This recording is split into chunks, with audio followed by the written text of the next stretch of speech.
Halo dan selamat datang kembali di pembahasan mendalam kita. Kita sering banget ya terpukau membayangkan gimana kalau kita bisa ngerti rahasia otak cuma dengan ngintip satu sel saraf aja. Satu neuron gitu pas dia lagi kerja. Rasanya kayak nemu kunci utama gitu kan. Tapi bener gak sih sesederhana itu? Sumber yang Anda bagikan, bab 4 dari bukunya Georgi Buzaki, The Brain from Inside Out, itu kayak maksa kita mikir ulang deh. Fokusnya itu bukan ke satu bintang tunggal, tapi ke orkestra neuron yang main bareng. Hari ini, kita bakal fokus ngebongkar konsep inti dari bab itu, assembly neuron atau neuronal assembly. Apa sih itu sebenarnya? Dan kenapa Buzaki bilang ini unit komunikasi fundamental di otak? Geser pandangan lama yang fokus ke satu neuron aja, misi kita nih ya, menggali lebih dalam, kenapa ngertiin kerjasama antar neuron ini jauh lebih mencerahkan daripada sekedar misahin satu-satu. Oke, mari kita mulai penjelajahan ini. Tepat sekali. Dan pergeseran perspektif ini, wah, penting banget. Cara kita definisiin unit dasar komunikasi otak ini bakal mewarnai semua pemahaman kita soal proses kognitif yang lebih tinggi. Gimana pikiran kebentuk, gimana kita ingat, bahkan gimana kita mutusin buat gerak. Ini bukan lagi soal otak sebagai penerima pasif sinyal dari luar, tapi lebih kayak generator aktif makna dari dalam. Oke. Mari kita mulai dari akar masalahnya deh. Kenapa sih susah banget kayak yang ditekankan di sumber ini buat ngertiin otak cuma dengan lihat satu neuron aja? Katanya nemuin stimulus yang pas buat satu neuron itu, wah, luar biasa menantang. Benar, ini tantangan besar. Apalagi kalau kita gerak makin dalam ke otak. Ya, jauh dari area sensorik primer kayak penglihatan awal gitu, atau motorik primer. Di area-area asosiasi yang lebih tinggi misalnya, apa coba kerjaan satu neuron itu? Mungkin dia respons ke wajah nenek Anda, tapi bisa juga pas Anda mikirin konsep keluarga, atau malah pas dengar nada musik tertentu. Nyari satu stimulus spesifik yang konsisten bikin dia semangat, itu hampir mustahil. Jadi, neuron itu kayak pekerja serabutan gitu ya? Bukan spesialis tunggal. Hitam. Terus kita catat, neuron pendeteksi garis vertikal. Tapi, seperti yang Buzaki tunjukkan, ini bisa jadi cuma satu dari banyak tugasnya. Dan mungkin bukan yang utama. Mungkin fungsi utamanya di jaringan yang lebih luas, itu soal bedain tekstur, atau kenalin objek secara keseluruhan. Sesuatu yang kita nggak sempat atau nggak kepikiran buat uji dalam kondisi eksperimen yang terbatas. Ini yang disebut pendekatan luar ke dalam atau outside in, itu ya? Kita coba ngertiin otak berdasarkan responsnya terhadap apa yang kita kasih dari luar. Persis, kita definisiin fungsi neuron berdasarkan perspektif kita. Kita sebagai pengamat eksternal yang ngontrol stimulus. Kita cari korelasi antara dunia luar, stimulus yang kita kasih, sama dunia dalam, aktivitas neuronnya. Ini berguna banget sih, tapi ya itu, punya keterbatasan fundamental. Kita mungkin kelewatan aktivitas neuron yang berkaitan sama proses internal otak itu sendiri. Kayak pikiran, ingatan, rencana gitu, yang nggak secara langsung dipicu stimulus saat itu. Nah, disinilah titik masuk buat konsep assembly cell atau cell assembly. Sumber ini nyebutin Donald Hebb sebagai tokoh yang mempopulerkannya. Meskipun idenya udah ada akarnya ya, dari pemikir sebelumnya kayak Yves Deleuze, Sherrington, bahkan William James di akhir abad 19, awal abad 20. Inti gagasannya, yang terkenal dengan postulat Hebb itu, neurons that fire together, wire together. Neuron yang aktif barengan, koneksinya jadi kuat. Apa artinya ini secara fungsional? Nah, ini lompatan konseptual yang gede banget. Fokusnya geser dari properti neuron individual ke properti kelompok neuron yang terkoordinasi. Assembly ini, kata Hebb itu, unit fungsional dasar buat representasi mental. Misalnya Anda lihat apel. Bukan satu neuron apel yang aktif, tapi sekelompok neuron tertentu yang secara konsisten aktif bareng. Nah, kelompok inilah yang merepresentasikan apel di otak Anda. Kalau sering lihat apel, koneksi di dalam assembly ini makin kuat. Oke, jadi ide awal Hebb itu revolusioner ya, karena mindahin fokus dari satu neuron ke kelompok. Tapi kayak yang bakal kita dalami nih, pandangan awalnya cenderung ngelihat kelompok ini sebagai representasi dari sesuatu di luar. Buzaki di sumber ini kayaknya ngedorong kita lebih jauh lagi ya. Betul, HIT itu meletakkan fondasi penting, banget malah. Tapi fokus utamanya masih di gimana otak merepresentasikan dunia eksternal. Seperti yang nanti kita diskusikan, Buzaki berargumen kalau peran assembly itu jauh melampaui sekedar jadi cermin pasif dunia luar. Aktivitas mereka itu harus punya konsekuensi internal buat otak itu sendiri. Oke, sebelum masuk ke kritik itu, Ada contoh klasik yang jelas banget di sumber ini soal kekuatan ngelihat kelompok neuron. Eksperimen vektor populasi oleh Apostolos Georgopoulos. Bisa dijelasin dikit nggak? Tentu, ini eksperimen yang elegan banget di tahun 80-an. Georgopoulos itu ngelatih monyet buat gerakin tuas, semacam joystick gitu, ke arah target cahaya yang muncul di layar.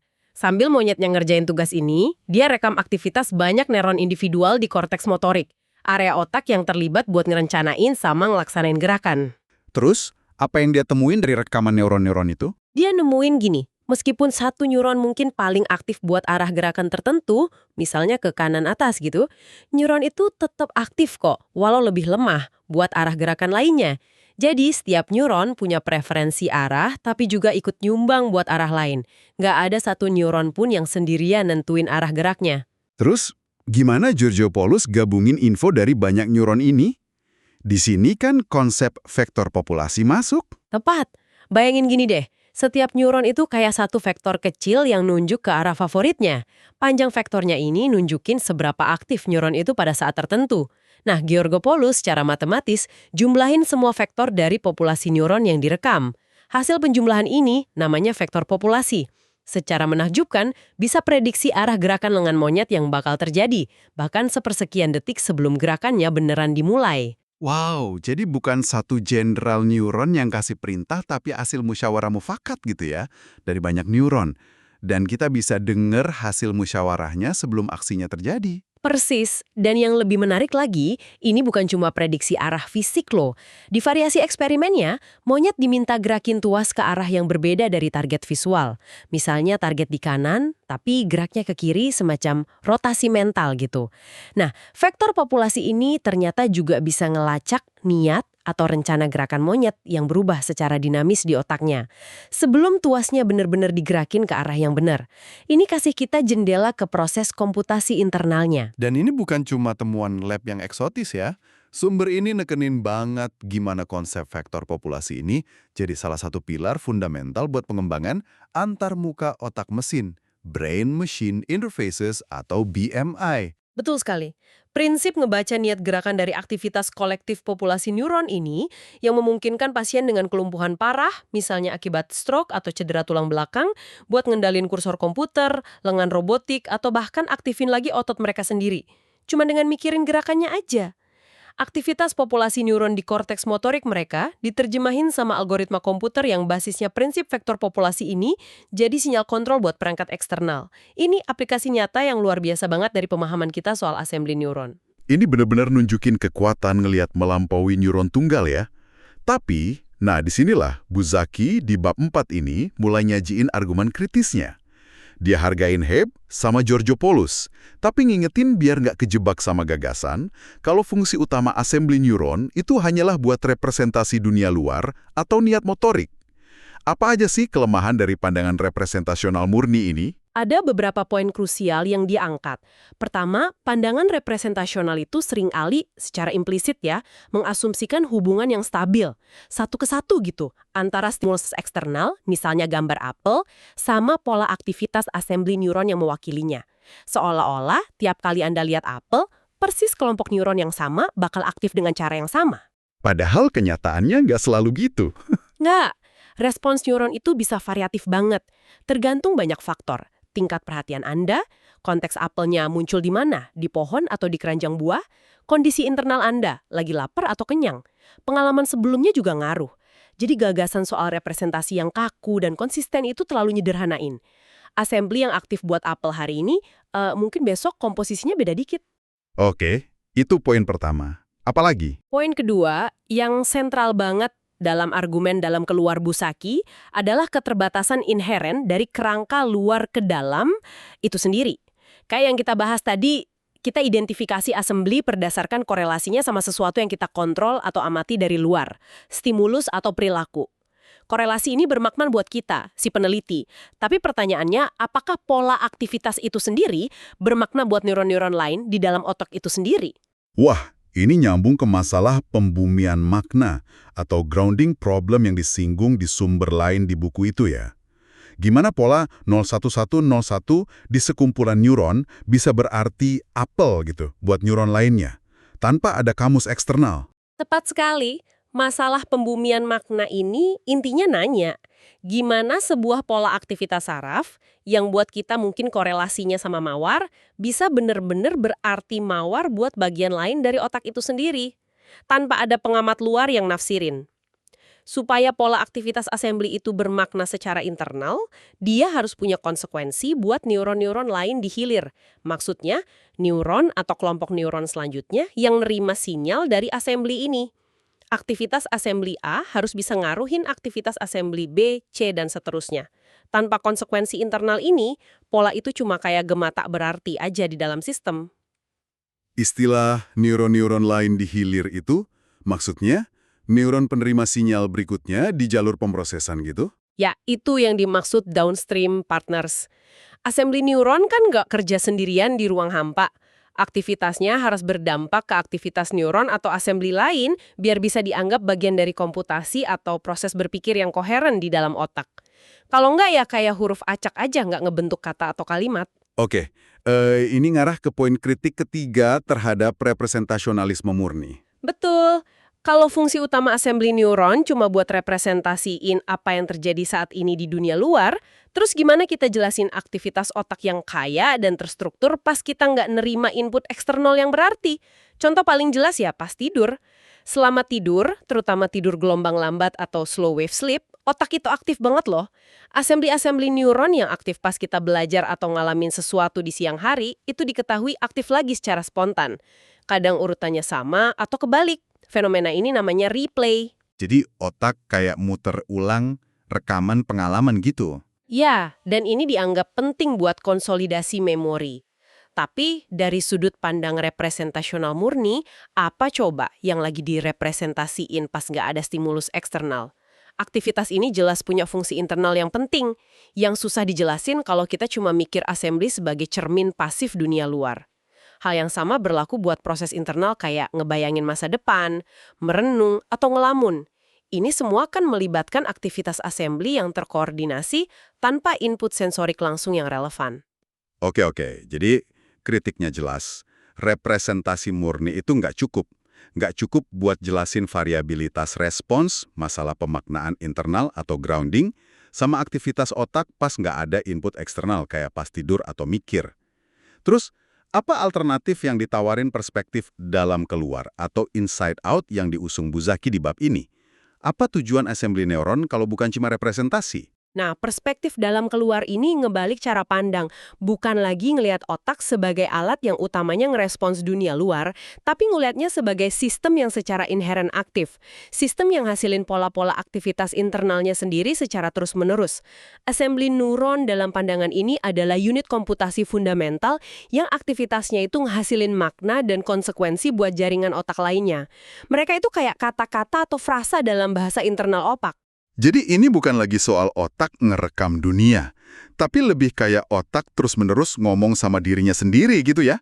Dan pengalaman eksternal itu lebih berfungsi buat nyelarasin atau modulasi percakapan internal ini, bukan nyiptain dari nol. Anda nangkap intinya dengan baik sekali. Aktivitas assembly neuron itu nggak cuma berkorelasi sama dunia luar, tapi secara aktif berpartisipasi dalam menghasilin keadaan internal otak berikutnya. Aktivitas assembly A itu nggak cuma berarti A, tapi juga cenderung micu aktivitas assembly B, yang terus micu C, dan seterusnya. Ini ngebentuk apa yang Buzaki sebut sebagai neuronal trajectories atau lintasan aktivitas saraf. Lintasan aktivitas? Kayak alur pikiran gitu?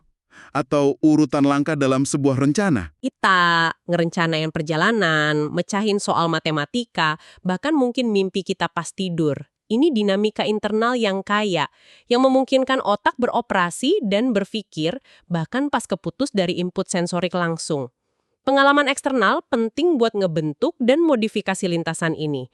Tapi nggak nyiptainnya ex nihilo dari ketiadaan gitu. Otak udah datang dengan kemampuan intrinsik buat ngehasilin pola-pola terstruktur ini. Dan assembly yang sama bisa terlibat di lintasan yang beda atau diaktifin lagi dalam konteks yang beda. Kayak pas nginget pengalaman. Tentu saja. Fleksibilitas inilah yang bikin sistem ini kuat banget. Assembly neuron buat taman mungkin aktif pas Anda beneran di taman, dipicu input sensorik. Tapi bisa juga aktif pas Anda ingat kunjungan ke taman jadi bagian dari lintasan memori, atau pas Anda ngerencanain mau ke taman besok jadi bagian dari lintasan perencanaan. Aktivitasnya dapat makna dari konteks lintasan di mana dia muncul dan konsekuensinya buat assembly berikutnya di lintasan itu. Wah, ini benar-benar pergeseran paradigma ya. Jadi, mari kita coba rangkum. Kesimpulan utama dari pembahasan kita berdasarkan bab 4 sumber ini adalah ngelihat otak dari kacamata neuron tunggal aja itu nggak cukup. Unit fundamental buat komunikasi dan komputasi di otak itu tampaknya adalah kelompok neuron yang aktif secara terkoordinasi, assembly neuron. Ya, dan kita lihat bukti kuatnya dari kemampuan vektor populasi buat dekode niat motorik yang bahkan jadi dasar teknologi BMI yang ngubah hidup. Tapi kita juga harus melangkah lebih jauh dari sekedar lihat assembly ini sebagai representasi pasif.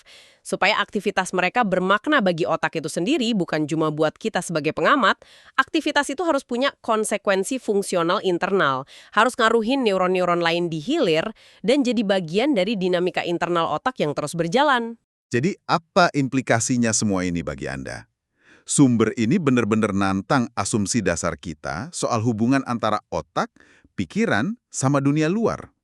Ini bukan cuma detail neuroscience loh, tapi nyentuh pertanyaan filosofis yang dalam. Ini munculin satu pertanyaan penutup yang menarik buat direnungkan.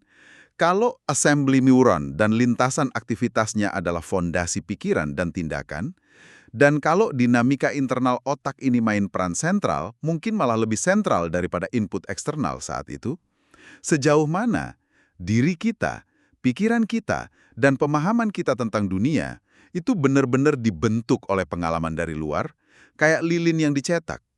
Dan sejauh mana itu semua sebenarnya hasil dari orkestrasi internal otak yang udah ada duluan, yang terus dicocokin atau disempurnain sama interaksi dengan dunia. Sesuatu untuk Anda bawa dan pikirkan lebih lanjut.